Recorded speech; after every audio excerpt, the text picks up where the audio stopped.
नमस्कार शेतकरी मित्रांनो, हरभरा पेरणी पूर्वनियोजन याबद्दल आपण थोडक्यात माहिती घेऊया. मित्रांनो, आपण पाहिलं मागील वर्षी हरभरा पिकावर मोर रोग आणि कॉलर रॉट या रोगाचा प्रादुर्भाव झाला, त्यामुळे खूपच कमी उत्पादन मिळाले. त्यामुळे मागील वर्षीप्रमाणेच याही वर्षी ही परिस्थिती राहण्याची शक्यता आहे.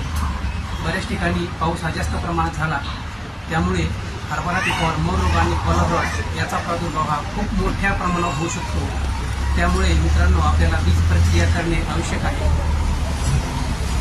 मित्रांनो, हरभरा पिकाची पेरणी ही ऑक्टोबर महिन्यातच होणे निश्चित आहे.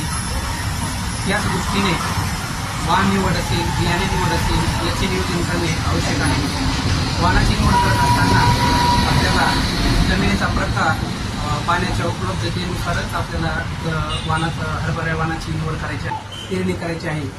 बीज प्रक्रिया करत असताना कार्बन डायझेम 25% आणि मॅनकोजेब 50% हा रासायनिक घटक असलेलाच प्रोडक्टच्या निवड करून तुम्हाला 3 ते 4 ग्राम प्रति किलो